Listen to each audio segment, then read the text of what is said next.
Song number two on today's MSI. Let's go to Tom, find out what he thought. Tom, your thoughts on number two? Well, I got very interested and excited at the intro. Everything sounded really good. All the instrumentation well played.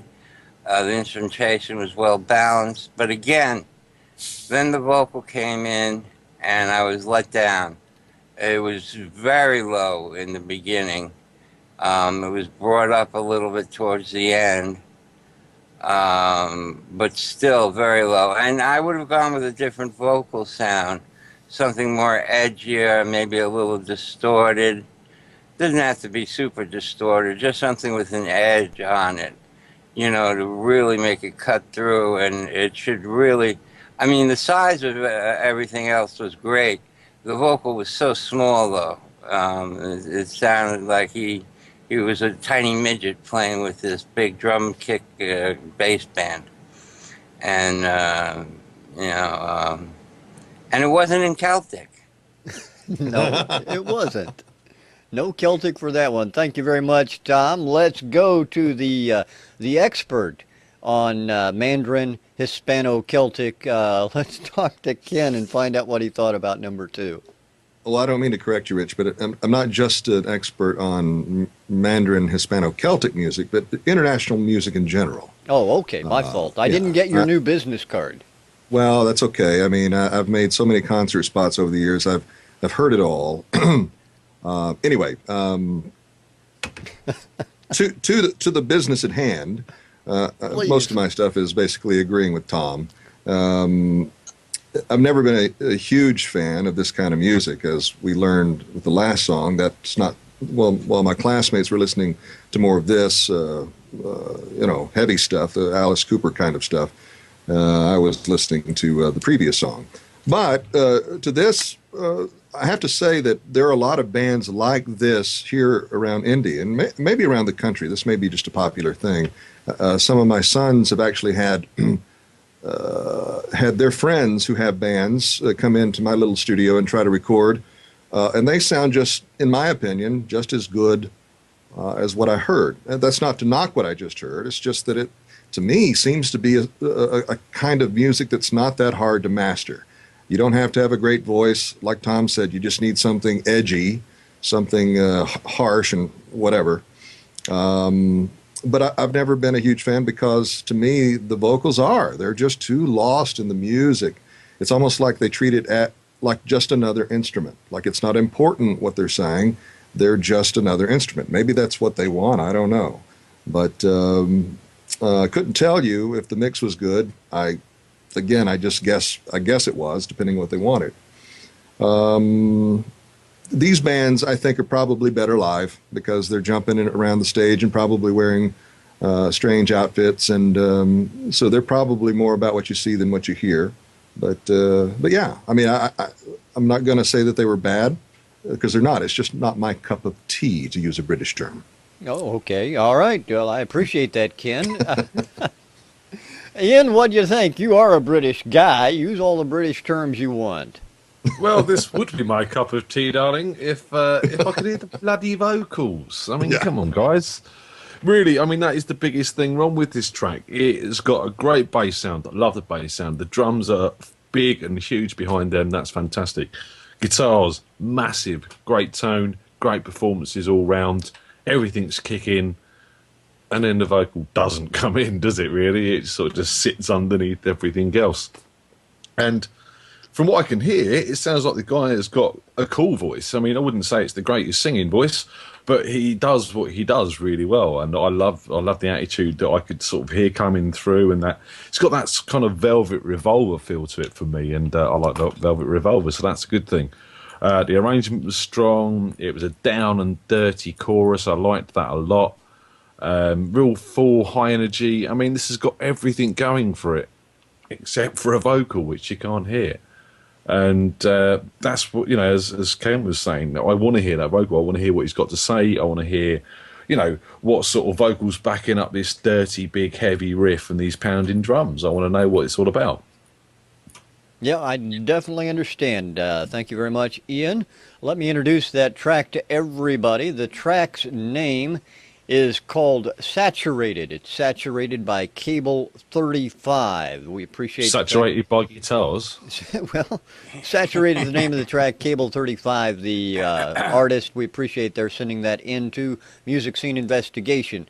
Now, gentlemen, the dreaded time of the week when you all have the extra duty to do of selecting a song of the week. I leave it to you and your infinite wisdom. Huh? Huh? Oh, does this thing work? Yeah, you got to decide amongst yourselves. Hello, lady. I'm in the middle. Does that make me Mo? Yeah, I it don't know. does. Okay, so I'm the leader. It's a, You can go first. Okay, I was trying to hit him on the head and it didn't work. Well, I don't know if I want to go first. Honestly, I can't say that I was that any song stood out so much that it was a clear winner for me. I will have to say that I like the first and the third song best of the three. The first is more my cup of tea, but the third one was so interesting, I'm really kind of torn. I guess what I'm going to have to do here, do I have a coin? No, I'm just going to go with the interesting song. Even though my personal preference would be to probably listen to the first song if I'm trying to figure out what is the best song, and that's, so difficult to do and be fair. I probably would go with song 3. I think so. But it wasn't head and shoulders better than everything else. I just think it was by a nose. it was the most interesting song. You know what? Now that you mention it, yes. Brilliant. Brilliant. That's so mad and mental. I don't know. Ian, Tom, what do you think, guys?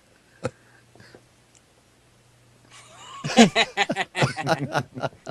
just Well- laughing. That's great. Since Ian probably wants to go last, as usual, have the last word. I'll take second spot and say, for me, it's between the second and third song. I love the sound of the second song, but the vocals were buried, making it very frustrating. But they did come up a little in the end as a saving grace. The third song is very well produced, but it was frustrating for me not to hear those drums. So I'm going to have to say number 2, because it had you could hear the instruments, and eventually you got to hear the vocal. But like Ken said, it's more by an ear or a nose or a foot or a swatch. Okay. All right. So we have one for song number 2, one for song number 3. Incidentally, when the chat room is up and running, I'm getting votes from them. We've got a vote for song number 1 and a vote for song number 3 in there. Ian, what do you think on your selection? You see, I was hoping Tom was going to go for number 3 and make it easy on me again. But this week he's gone the other direction. You see, I love number 2. It's driving, it's high energy, the guitars sound great, the drums sound great, the bass sounds great. It's just a full-on song. But I can't hear what it's about, and that, for me, really sort of takes something away from that track.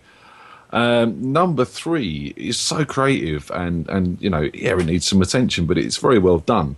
Not really my cup of tea like number 2 is. But, we're an indie music show, and that is indie music, let's face it. I mean, it's very sort of fresh in its sort of sound now, if that makes sense. And, I'm going to go with... Sorry, Ken, I'm going to go with Tom, number 2. That's okay. I can't win them all. After all that, he goes with number 2. All right, there you have it. Song number 2, Saturated by Cable 35. It's going to be our song of the week. Gentlemen, thank you very much. Ken, appreciate it. Looking forward to seeing your new broadcast, Finding UFOs on... Chasing UFOs. Chasing UFOs, I'm sorry. You got to run real fast. National Geographic, Nat Geo. Right. Okay, excellent. Thanks for being with us, Ken. Appreciate that. If you want to know more about Ken, head over to thatvoiceguy.com. You can hear and see everything he does there. Not everything, right? Not everything. Yeah. some things, sure. Yeah. Okay. All right, Ken. Thank you very much. Ian, Pleasure. Tom, thank you as well. Appreciate the fact that you guys hang out with us here every week, too. Well, Who have we that's got next because week, we're Rich? brilliant. Oh, there is that. You know, I honestly don't know who we have on next week, Ian. Why don't you let me know? Tell us all. It is the lovely Andrea Bensmiller. Great. I know that Tom has been asking me every time we get together when we're going to have Andrea back with us. Yes, I think she's a very interesting personality, has a lot to say and says it, and knows her stuff. And She's not something- nearly as interesting as Ken, though. You got to say that. My feelings were beginning to get a little hurt, but thank you. Yeah. Thank you. But completely different. It's apples and donkeys. Just don't tell me she's prettier than I am, and I'll be okay. I'm sorry, Ken. I'm going to have to hurt your feelings. And Tom Chianti, the most honest I'm done. guy in show business. What are you going to do? there you go. Yeah, Ian, you were saying.